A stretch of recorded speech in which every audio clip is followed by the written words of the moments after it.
आप सबको जय मसीह की सुबह की बरकत यीशु की बरकत प्रोग्राम में आप सबका स्वागत है। और एक बार फिर परमेश्वर का वचन हम आपके सामने लेकर आए हैं और आज हम एक ऐसे खास विषय के बारे में बात करेंगे जिसके बारे में यीशु मसीह ने काफ़ी बार प्रचार किया और जो कि यीशु मसीह के हृदय के काफ़ी करीब था। एक मसीही का जीवन किस तरह का होना चाहिए, एक मसीही व्यक्ति को जो यीशु मसीह का अनुकरण करता है, जो यीशु मसीह का अनुसरण करता है, जो यीशु मसीह के पीछे चलता है, उसका जीवन किस तरह का होना चाहिए, उस विषय में हम बात करेंगे। अब जब यीशु मसीह इस जीवन में थे, इस जिंदगी में थे, तो उन्होंने बहुत से अलग अलग विषयों के बारे में बात की। उन्होंने पारिवारिक जीवन के विषय में बात की, पवित्रता के जीवन के विषय में बात की, बच्चों के विषय में बात की, पैसे के विषय में बात की, देने के विषय में बात की, व्यभिचार के विषय में बात की और तलाक देने के विषय में बात की। लेकिन सबसे ज्यादा महत्वपूर्ण बात जो परमेश्वर यीशु मसीह के लिए थी, वो क्या थी, आज हम उस बात पर ध्यान देंगे। और यही सवाल लेकर लोग यीशु मसीह के पास आते हैं और यीशु मसीह से पूछते हैं कि यीशु मसीह, यह है मत्ती की इंजील उसका 22 अध्याय 36 से 40 वचन में, हे गुरु, व्यवस्था में कौन सी आज्ञा बड़ी है। और वो कुछ इस तरह से कह रहे हैं कि आप हमें बाकी विषयों के बारे में आप हमें बताते हैं, आपने बहुत अलग अलग विषयों के बारे में बताया है, लेकिन आप क्या कहते हैं कि इस व्यवस्था में सबसे बड़ी आज्ञा क्या है। परमेश्वर किस चीज को सबसे ज्यादा महत्व देते हैं। परमेश्वर पिता, जो यूहन्ना की इंजील उसका 3 अध्याय 16 वचन कहता है कि परमेश्वर ने जगत से ऐसा प्रेम किया कि उसने अपने पुत्र को दे दिया ताकि जो कोई उस पर विश्वास करे वो नाश ना हो परंतु अनंत जीवन पाए। तो उस परमेश्वर के लिए जिसने संसार को बनाया है, जिसने आपको और मुझे बनाया है, जिसने इसमें रहने वाली होने वाली हर एक चीज को बनाया है, उस परमेश्वर के लिए सबसे महत्वपूर्ण आज्ञा क्या है। हे गुरु, व्यवस्था में कौन सी आज्ञा बड़ी है। 37 वचन में यीशु मसीह उत्तर देते हैं। यीशु मसीह ने उससे कहा, तू परमेश्वर अपने प्रभु से अपने सारे मन और अपने सारे प्राण और अपनी सारी बुद्धि के साथ प्रेम कर। जी हाँ, तू अपने परमेश्वर से सबसे ज्यादा प्रेम कर। जो कुछ तुझ में है, जो कुछ तू है, उससे तू परमेश्वर से प्रेम कर। अपनी सारी बुद्धि से, अपने सारी बल से, अपनी सारी शक्ति से तू परमेश्वर से प्रेम कर। ये परमेश्वर ने हमें बोला। और साथ ही यीशु मसीह 38 वचन में कहते हैं, बड़ी और मुख्य आज्ञा तो ये है और उसी के समान एक दूसरी भी है कि तू अपने पड़ोसी से अपने समान प्रेम रख। ये ही 2 आज्ञाएं सारी व्यवस्था एवं भविष्यवक्ताओं का आधार है। सारी व्यवस्था जो हम पढ़ते हैं, जो पुराना नियम दिया गया था, यीशु मसीह ये कह रहे हैं कि ये 2 आज्ञाएं पूरी व्यवस्था को एकजुट करती हैं। पहली कि तू अपने परमेश्वर से अपने सारे मन, अपने सारे प्राण, अपनी सारी शक्ति के साथ प्रेम कर, अपनी सारी बुद्धि के साथ प्रेम कर। और दूसरी आज्ञा ये है कि तू अपने पड़ोसी से अपने समान प्रेम रख। ये हमने बहुत बार सुना होगा। और एक दूसरे के साथ, जो मैंने पिछली बार भी वचन बांटा था, उसमें यही था कि हमें एक दूसरे के साथ प्रेम रखने की जरूरत है। और एक समय की बात है जब 12 चेलों में से सिर्फ एक ही चेला रह गया था और वो था यूहन्ना। जब वो बुजुर्ग होता है तो लोग उसको अपनी कलीसिया में बुलाते हैं, आराधनालय में बुलाते हैं और उससे बोलते हैं कि यूहन्ना, तू हमें ये बता कि यीशु मसीह का सबसे मुख्य बात क्या थी। जब वो प्रचार करते थे, तूने उनके साथ 3.5 साल बिताए हैं, तो उनके लिए सबसे मुख्य चीज क्या थी। यूहन्ना खड़ा होता है, आगे जाता है और कहता है कि तुम एक दूसरे से प्रेम रखो। और वो आकर बैठ जाता है। लेकिन लोग संतुष्ट नहीं होते। वो फिर कहते हैं कि हाँ, हमें एक दूसरे से प्रेम रखने की जरूरत है, लेकिन तू हमें कुछ और बता कि यीशु मसीह का हृदय क्या कहता था।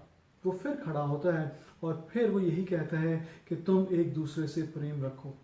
तीसरी बार फिर वो उसको फिर उकसाते हैं, फिर उसको कहते हैं कि तू हमें बता कि इनके अलावा यीशु मसीह का हृदय क्या कहता था। वो तीसरी बार खड़ा होता है और वो यही चीज दोहराता है कि एक दूसरे से प्रेम रखो। यूहन्ना इस बात को समझ गया था कि एक दूसरे से प्रेम रखना कितना जरूरी है। अब यीशु मसीह जब वो अंत का समय था और वो आखिरी समयों के बारे में बता रहे हैं, चिन्हों और चमत्कारों के बारे में बता रहे हैं, वो बता रहे हैं कि यीशु मसीह के आने से पहले क्या क्या होगा। तो वो बताते हुए यीशु मसीह 24 अध्याय के 12 वचन में बोलते हैं, और अधर्म के बढ़ने से बहुतों का प्रेम ठंडा हो जाएगा। जैसे मैंने पिछली बार बताया था, तो ये कलीसिया के, ये मसीही लोगों के विषय में बात हो रही है कि उनका प्रेम ठंडा हो जाएगा, क्योंकि हम दुनिया के लोग जो यीशु मसीह को नहीं मानते हैं, जो मान सकते हैं पर नहीं मानते, उनके लिए ये कहना कि वो एक दूसरे से प्रेम रखते हैं थोड़ा ठीक नहीं होगा। लेकिन हम मसीहों के लिए यीशु मसीह आज्ञा देते हैं कि बहुत अधर्म के बढ़ने से बहुतेरों का प्रेम ठंडा हो जाएगा। तो ये हम मसीहों के लिए एक चेतावनी है, एक चुनौती है कि हमें कुछ भी हो जाए एक दूसरे से प्रेम रखना जरूरी है। और 13वें वचन में यीशु मसीह कहते हैं, परंतु जो अंत तक धीरज धरेगा उसी का उद्धार होगा।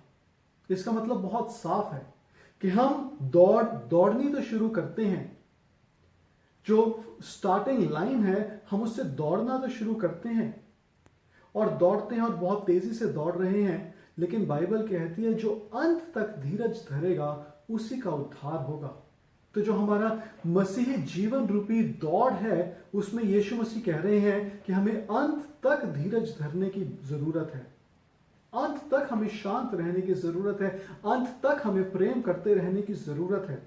हमारे मसीही जीवन के पहले साल, दूसरे साल, तीसरे साल, 5वें साल नहीं, लेकिन अंत तक। अब अंत कहाँ है? या तो जब तक हम इस संसार में हैं और जब हमारे इस संसार से जाने का समय आ जाता है वो अंत है, या उससे पहले अगर यीशु मसीह आ जाते हैं तो वो अंत है। तो हमें उस समय तक धीरज धरने की जरूरत है। मेरे प्रियो, ये कहना बहुत ज्यादा आसान हो जाता है। मैं यहाँ बैठा हूँ, आप लोग अपने घरों में बैठकर ये सुन रहे हैं, तो हमारे लिए ये बात करना कि एक दूसरे से प्रेम करो, एक दूसरे से प्रेम करो, एक दूसरे से प्रेम करो, तो ये बहुत आसान है। लेकिन जब हम हमारे परिवार में हैं, जब हम हमारी कलीसियाओं में हैं, जब हम बाहर जाते हैं, हमारे ऑफिस में जाते हैं, जब हमारे स्कूल में जाते हैं, जब हमारे कॉलेजेस में जाते हैं, तो वहां पर हमारी सही परीक्षा होती है। जब लोग सही चीज नहीं कर रहे हैं, सही चीज नहीं बोल रहे हैं जो उनको बोलनी चाहिए, जैसा उनको व्यवहार करना चाहिए वैसा वो नहीं करते हैं, जैसा उन्हें हमारे साथ व्यवहार करना चाहिए वैसा वो नहीं करते हैं, तो उस समय हमें यह आज्ञा, ये परमेश्वर की बात ध्यान रखनी जरूरी है, जो अंत तक धीरज धरेगा उसी का उद्धार होगा। और दूसरी आज्ञा यीशु मसीह बोलते हैं कि एक दूसरे से प्रेम रखो। अब एक दूसरे से प्रेम रखने का अर्थ क्या है? बाइबल ये भी बोलती है पहले कुरिन्थियों उसके 13 अध्याय के 13 वचन में, पर अब विश्वास, आशा, प्रेम, ये तीनों स्थायी हैं, पर इन सब से बड़ा प्रेम है। अब प्रेम रखने का अर्थ क्या है वो हम पहले कुरिन्थियों 13 अध्याय में से ही देखेंगे, उसके 4 से 7 वचन में। और 4 से 7 वचन में इस तरह से लिखा है, प्रेम धीरजवंत है और कृपाल है, प्रेम डाह नहीं करता, प्रेम अपनी बढ़ाई नहीं करता और फूलता नहीं, वे अनरीति नहीं चलता, वे अपनी भलाई नहीं चाहता, झुंझलाता नहीं, बुरा नहीं मानता। और एक और अनुवाद कहता है कि ना बुराई का लेखा रखता है। मैं दोबारा पढ़ देता हूं, धीरजवंत है। क्या हम धीरजवंत हैं? क्या उस दौड़ को जो हमने शुरू किया है, हम शुरुआत में तो धीरजवंत रहते हैं, लेकिन दौड़ते दौड़ते दौड़ते दौड़ते क्या तब भी हम धीरजवंत रहते हैं? कृपाल, कृपा करने वाले, प्रेम डाह नहीं करता, हमारे पास नहीं है दूसरे के पास है, तो क्या हम उस व्यक्ति की, उस भाई, उस बहन की, उस विश्वासी की, उस पासबान की, हम चीजों को देखकर, उसकी सेवकाई को देखकर, उसकी कलीसिया कितनी बड़ी है, उसकी इमारत जो उसने खड़ी की है वो कितनी बड़ी है, क्या हम डाह करनी शुरू कर देते हैं? प्रेम अपनी बढ़ाई नहीं करता। जो परमेश्वर ने मुझे वरदान दिए हैं, जो परमेश्वर ने मुझे गुण दिए हैं, क्या उन गुणों के कारण से मैं अपनी ही बड़ाई करनी शुरू कर देता हूं? मैं कितना अच्छा बोलता हूं, कितना अच्छा गाता हूं, और कई लोग ऐसे हैं कि मैं कितना अच्छा प्रचार करता हूं, मेरी कितनी अच्छी सेवकाई है, तो क्या वो बढ़ाई हम अपने आप लेते हैं या हम बढ़ाई परमेश्वर को देते हैं? बाइबल कहती है प्रेम, अगर मुझ में प्रेम है तो परमेश्वर मेरे द्वारा जो कुछ भी करते हैं वो सारी की सारी महिमा मैं परमेश्वर को देता हूं। परमेश्वर ने मेरे हाथों में जो कला दी है, जो स्किल दिया है, जो टैलेंट दिया है, जो योग्यता दी है, और मैं जो काम करता हूं उसको बहुत अच्छी तरह कर सकता हूं, तो उसकी बढ़ाई मैं किसको देता हूं? बाइबल कहती है प्रेम अपनी बढ़ाई नहीं करता और फूलता नहीं है। कोई मेरी तारीफ कर दे कि भाई आपने बहुत अच्छा प्रचार किया है, आपने बहुत अच्छा ये काम किया है, आपने बहुत अच्छा वो काम किया है, तो क्या मैं अपने आप में ही फूल जाता हूं और ये सोचता हूं कि मेरे से अच्छा तो और कोई है नहीं? अगर मैं वर्शिप टीम में हूं और मैंने बहुत अच्छी वर्शिप की है, बहुत लोग आशीष पाए हैं, तो क्या मैं उसके द्वारा फूल जाता हूं? उससे पहले हमने पढ़ा था प्रेम डाह नहीं करता। तो जब कोई और वर्शिप लीडर आता है, जब कोई और प्रचार करने वाला आता है मेरी कलीसिया में, जब कोई और भाई और बहन हमारी कलीसिया में जुड़ते हैं और उनको परमेश्वर ने कुछ ज्यादा योग्यताएं दी हैं, पढ़ने की, बाइबल पढ़ने की, बाइबल बोलने की, बाइबल प्रचार करने की, लोगों के साथ रिश्ता बनाने की, जब कोई भाई हमारा बहन कोई और जो अच्छा व्यवहार करते हैं, तो क्या मैं डाह करनी शुरू कर देता हूं? वह अनरीति नहीं चलता, अनरीति नहीं चलता। हम जो भी करते हैं हम सही ही करते हैं, हम सही ढंग से करना चाहते हैं। क्या हमारे अंदर वो व्यवहार है? वे अपनी भलाई नहीं चाहता। अब्राहम और लूत का अगर हम एग्जाम्पल लें, उदाहरण लें, तो अब्राहम और लूत एक जगह में इकट्ठा होते हैं, उनके जो शेपर्ड्स हैं वो एक दूसरे के साथ लड़ाई कर रहे हैं। फिर अब अब्राहम ये फैसला करता है कि अब हमें अलग अलग होने की जरूरत है। तो अब्राहम करता क्या है, एक जगह में ले जाकर लूत को खड़ा करता है और कहता है कि तू अपने लिए जगह चुन ले जो तुझे अच्छी लगती है। प्रेम अपनी भलाई नहीं चाहता। अब्राहम ने वहां पर अपनी भलाई नहीं देखी, उसने पहला मौका लूत को दिया। तो क्या हम भी ऐसा ही करते हैं अपने घरों में, अपने भाई अपनी बहन के लिए, अपने पति अपनी पत्नी के लिए, अपने बच्चों के साथ, अपने माँ बाप के साथ, अपने रिश्तेदारों के साथ? क्या हम उनकी भलाई चाहते हैं या क्या हम अपनी भलाई देखते हैं? झुंझलाता नहीं। कोई हमारे विरोध में अगर कुछ कर दे तो क्या हम झुंझला जाते हैं? क्या हम परेशान हो जाते हैं? क्या हम नाराज हो जाते हैं? कोई सही तरह से हमारे प्रति व्यवहार ना करे तो क्या हम झुंझला जाते हैं? बाइबल कहता है कि प्रेम झुंझलाता नहीं है। जी हाँ, ये बातें हमारे लिए एज अ विश्वासी बहुत जरूरी हैं, एज अ मसीही व्यक्ति बहुत जरूरी हैं। एक मसीही व्यक्ति का व्यवहार किस तरह का होना चाहिए? एक मसीही व्यक्ति का व्यवहार इस तरह का होना चाहिए जैसा पहला कुरिन्थियों 13 अध्याय में लिखा है, प्रेम के बारे में लिखा है। हमारा व्यवहार जो है वो प्रेम करने वाला होना चाहिए। यीशु मसीह ने यही 2 महान आज्ञाएं दी थी कि तू परमेश्वर से प्रेम कर और तू अपने भाई अपनी बहन से प्रेम कर। इस तरह का व्यवहार हम लोगों का होना चाहिए। और जब अंत आने वाला है, और मैं तो ये समझता हूं कि अंत बहुत ज्यादा नजदीक है। बाइबल में जितनी बातें हो रही हैं, हम दुनिया में जितनी चीजें देख रहे हैं, बाइबल में जितनी बातें लिखी हैं जो यीशु मसीह के आने से पहले होंगी, वो सारी चीजें हम होते हुए देख रहे हैं। कितना ज्यादा अधर्म बढ़ गया है, कितनी ज्यादा दुष्टता बढ़ गई है। अमेरिका में क्या हो रहा है, बाकी देशों में क्या हो रहा है, कितना ज्यादा विरोध, कितने ज्यादा रायट्स हो रहे हैं। इन सारी चीजों को देखकर हम कह सकते हैं कि यीशु मसीह का आना बहुत बहुत नजदीक है। और बाइबल कहती है कि अधर्म के बढ़ने से बहुतेरों का प्रेम ठंडा हो जाएगा। तो क्या हम हमारा प्रेम ठंडा होने दे रहे हैं? हम कोई भी बहाना बना सकते हैं, लेकिन हमें बाइबल के आधार पर ही चलना है।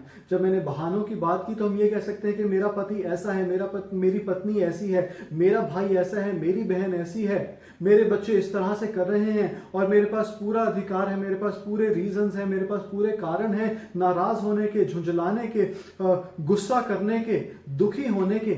लेकिन बाइबल क्या कहती है? बाइबल कहती है जो अंत तक धीरज धरेगा। हमें अंत तक धीरज धरने की जरूरत है मेरे प्रियो। हमने दौड़ जो शुरू की है, मसीही दौड़ जो हमने शुरू की है, उसमें हमें अंत तक धीरज धरने की जरूरत है। बाइबल कहती है कि हम जयवंत से बढ़कर हैं, और वो जयवंत से बढ़कर हम तभी होंगे जब हम अंत तक धीरज धरेंगे, लगातार हम चलते रहेंगे। फिर आगे लिखा है 5वें वचन में, बुरा नहीं मानता और ना बुराई का लेखा रखता है। मेरा भाई, मेरी बहन, मेरा पति, मेरी पत्नी, मेरे माँ बाप, मेरे बच्चे, कोई भी विश्वासी, कोई भी पासबान कुछ भी कह दे, कुछ भी कर दे, बाइबल मुझे बताती है कि मुझे बुरा नहीं मानना और ना ही मुझे बुराई का लेखा रखना है।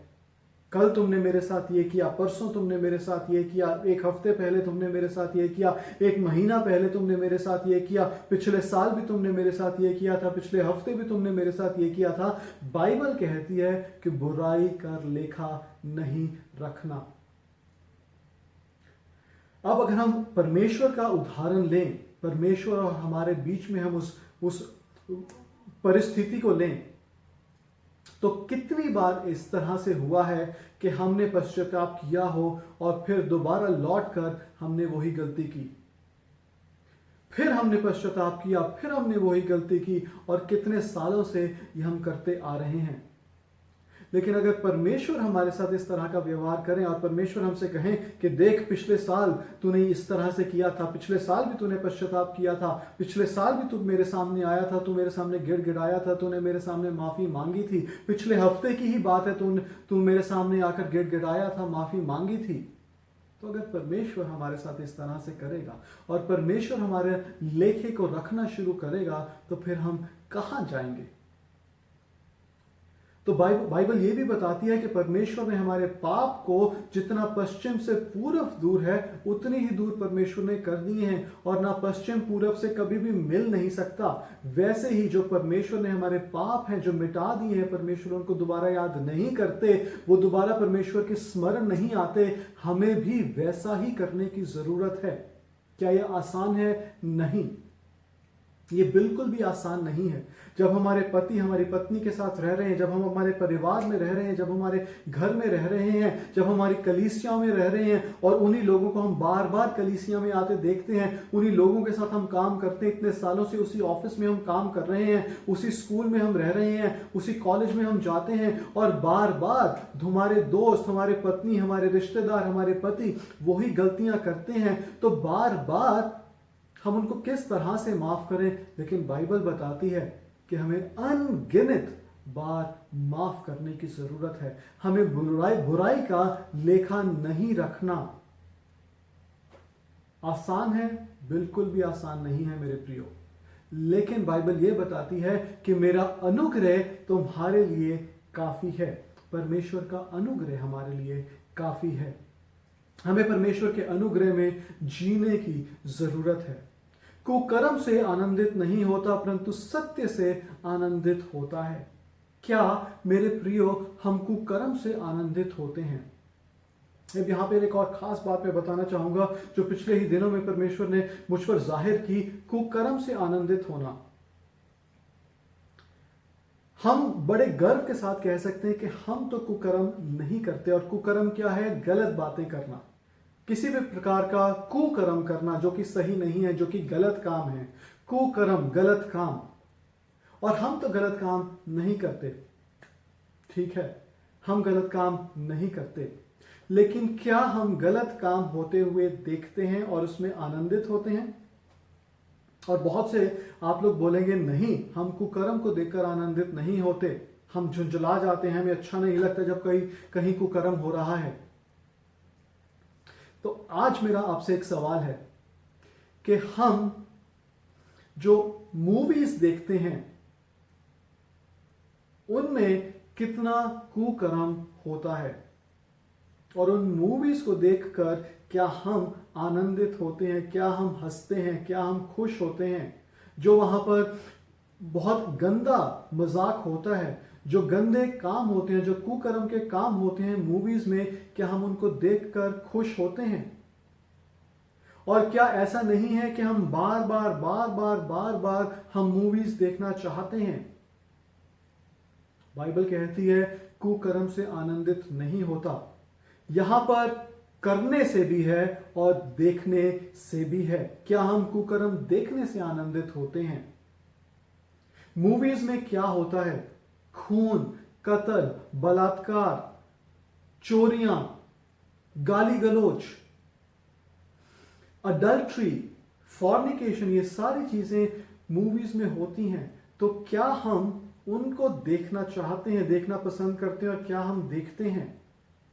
जी, मैंने भी बहुत सी मूवीज देखी हैं। ऐसा नहीं है कि जब मैं यहां से प्रचार कर रहा हूं तो मैंने मूवीज नहीं देखी, लेकिन बहुत समय हो गया है कि अब मैंने मूवीज नहीं देखी हैं। बहुत समय, जब से मैं परमेश्वर में बढ़ रहा हूं, तो मेरी कोशिश यह है कि मैं वो काम ना करूं। कुकर्म से आनंदित नहीं होता। और बाइबल यह भी बोलती है कि हमें सेक्सुअल इमोरलिटी से अलग रहना है। तो पिक्चर्स में, मूवीज में होता क्या है? यही होता है। तो क्या उसमें हमें आनंद मिलता है? क्या हम उससे आनंदित होते हैं? यह हमें जांचने की जरूरत है। परंतु सत्य से आनंदित होता है, वह सब बातें सह लेता है। क्या हम सब बातें सहने वाले लोग हैं? या 1 साल सह ली, 2 साल सह ली, 1 हफ्ता सह ली, 2 हफ्ता सह ली, 1 महीना सह लिया, 2 महीने सह लिया, अब हम और कैसे सहें? बाइबल बताती है कि वे सब बातें सह लेता है। यीशु मसीह का अगर हम उदाहरण लें, यीशु मसीह ने कितना सहा। उनकी दाढ़ी 1 बार नोची गई, 2 बार नोची गई, उन्हें थप्पड़ मारे गए, उन्हें घूसे मारे गए, उनके मुंह पर थूका गया, 1 बार थूका गया, 2 बार थूका गया। यीशु मसीह ने क्या किया? यीशु मसीह ने वो सब कुछ सहा। यीशु मसीह अगर चाहते तो अपने पिता से बात करते, पिता से कहते, और पिता स्वर्गदूतों की टोलियां भेज देता उन लोगों को समाप्त करने के लिए। लेकिन यीशु मसीह ने वो सहा। कब तक सहा? अंत तक सहा। जो कुछ, जहां से भी, जिस भी परिस्थिति में से होकर हम गुजर रहे हैं, यीशु मसीह ने इंसान के रूप में वो सब कुछ सहा था। मेरे प्रियो, ऐसा नहीं है कि सिर्फ परमेश्वर स्वर्ग में बैठे हैं और उन्हें हमारे साथ क्या हो रहा है, हम किस तरह की जीवन व्यतीत कर रहे हैं, किस तरह की हम परिस्थितियों में हैं, उन्हें मालूम नहीं है। ऐसा बिल्कुल भी नहीं है। यीशु मसीह जब यहां पर थे, हर प्रकार की परीक्षा उनके सामने आई थी। आंखों की अभिलाषा, शरीर की अभिलाषा, जीविका का घमंड, ये तीनों परीक्षाएं शैतान उनके सामने लेकर आया था। लेकिन यीशु मसीह सब कुछ सहते गए। जो उनके ऊपर अत्याचार हो रहा था, जो उनको कोड़ों से मारा जा रहा था, जो उनकी दाढ़ी खींची जा रही थी, जो उनके मुंह पर थूका जा रहा था, वो सब कुछ यीशु मसीह ने सह लिया। मेरा भाई, मेरी बहन अगर मेरे मुंह पे थूके तो क्या वो मैं सहूंगा? बहुत मुश्किल है इस बात का जवाब देना। लेकिन बाइबल हमें यही सिखाती है कि सब बातें सह लेता है, सब बातों की प्रीति करता है, विश्वास करता है, सब बातों में आशा रखता है, सब बातों में धीरज धरता है। और 8वें वचन में लिखा है, पहले कुरिन्थियों 13 अध्याय के 8वें वचन में, प्रेम कभी नहीं टलता, कभी नहीं टलता। 1 साल की शादी में, 2 साल की शादी में, 10 साल की शादी में, 15 साल की शादी में प्रेम कभी टलता नहीं है। और मुझे मालूम है कि हम इंसान होने के नाते हम गलतियां करते हैं, लेकिन आज का वचन सुनने के बाद हमें ये प्रार्थना करने की जरूरत है कि परमेश्वर आप मेरी सहायता मदद कीजिए, ताकि मैं प्रेम करने वाला इंसान बन जाऊं। अगर कोई मुझे जाने, अगर कोई मेरे बारे में बोले, अगर कोई मेरे बारे में पूछे और मेरे बारे में बताया जाए, तो वो यही बताए कि दीपक प्रेम करने वाला है। आपका नाम लें और वो यही बताएं कि आप प्रेम करने वाले इंसान हैं, आप प्रेम रखने वाले इंसान हैं। और कोई बात आपके बारे में ना बताए, बस एक ये बात बताए कि आप प्रेम करने वाले इंसान हैं। और यही हमारी गवाही होनी चाहिए।